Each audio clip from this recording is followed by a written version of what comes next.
guys, Lindy here, and welcome back to the pause area. Remember, we talk all things finance, so please like, share, comment, and subscribe. So today we're talking about the infamous balloon payment, also known as the residual value. So the truth is, most of us buy cars that we actually cannot afford. And sometimes it's because you just started a new job as a consultant or a sales rep, and you need to drive around. And in order for you to get that job, you need to be mobile. So we go and get a car.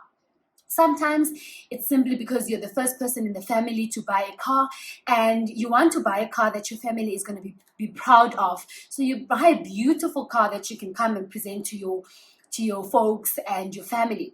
And sometimes it's just simple umswenko, and you want to buy a car that you like, either for the gram, and you want to look good, and that car will either have leather seats, sunroof, electric windows, and sometimes an automatic transmitter. And the truth is, that car that you're buying with all these fancy things will cost you a lot. And sometimes we just drive out with the car because we want to get the car that we want.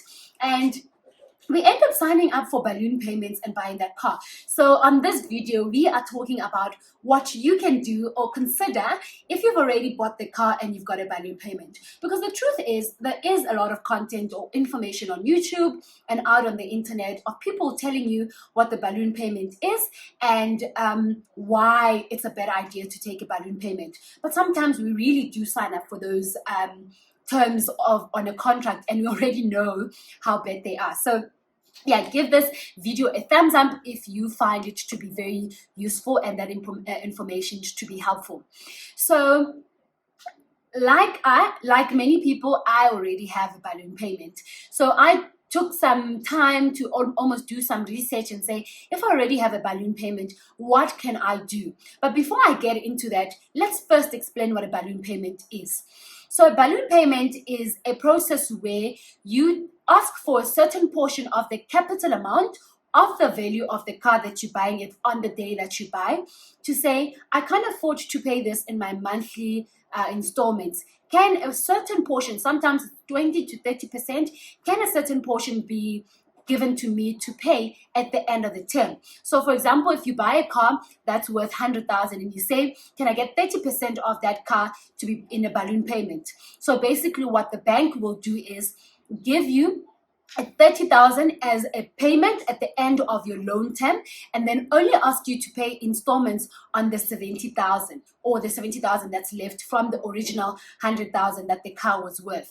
So sometimes you find that the car, you're only paying 3.5, and then at the end you need to now pay 30,000. So basically that's what the balloon payment is. So yeah, here are the steps that we think you should consider if you've already taken a balloon payment and you want to get out of it. Number one, you can sell the car. Look, the truth is, if you can't afford the car, then sell it. And, if you've already secured the job or you've already known how it feels to drive a new car, sell it and then replace it with a car that you can afford. But obviously, you need to shop around in the market, see how much you can qualify for, if at all, and how much you can afford. So that's the first thing, sell it. Number two, that would be refinancing your car. So oftentimes when you buy your car, you do it when you're young, younger or first job, and sometimes the bank will give you an interest rate that's not favorable, or because they're looking at the risk that they're taking, because obviously it's a risk for them to give you money or lend you money because they're not sure if you're going to be able to repay it back. So they can give you like a very expensive rate. So refinancing it would mean you go to another credit facility or credit provider and ask them to give you a new rate for the same car, refinance it. And actually, when you look through the internet, you can find service providers that actually work with refinancing your car. But be careful when you go through that process to check that the rates that they give you, the terms and the period are actually favorable or in line with what you're trying to achieve. That's the second thing, refinancing your car.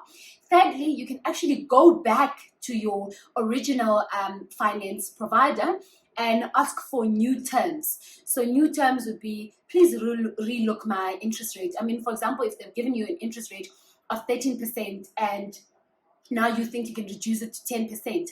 Actually, it's worth sending them an email, giving them a call and say, please rework my my finance and see if they would be able to renegotiate that.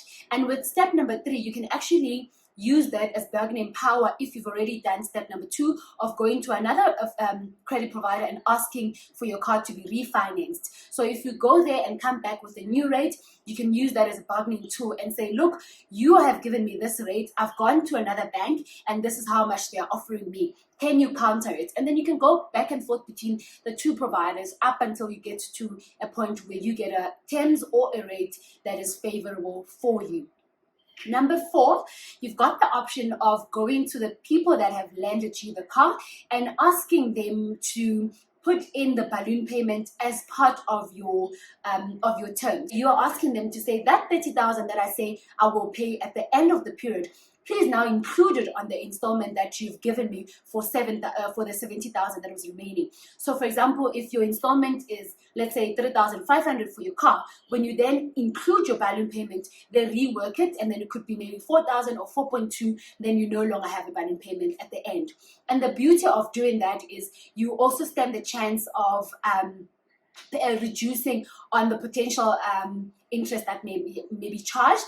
And what it also helps you is that you don't have to now wait up until the end of the period and then suddenly you don't have that 30,000 available and you now need to take another option to refinance the car. So that's the other beauty. And then number 5, what you can do is go to the bank, your credit facility or the bank that's given you that loan, and ask them to re-quote you on how much it's going to be if you've got extra money that you can pay more. So for example, if your monthly car repayment is 3.5 and suddenly because you took the car 2 years ago when you were still in a junior level job and now you've progressed, or you've got salary increases and now you can afford it, or you've closed off more debt and then you've got more money available, especially if you've done the debt snowball option that we spoke about in our previous video. We'll also try and put in a link there if you want to review it. But if you're now sitting with extra cash, you can use that money. As opposed to paying 3.5, you can double it and pay 7,000.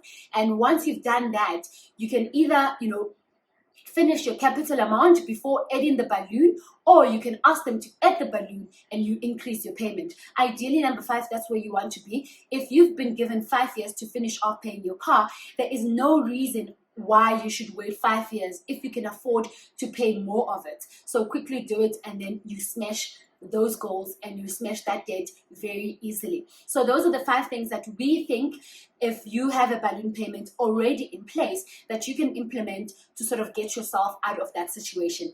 Thank you so much for tuning in and see you on the next video.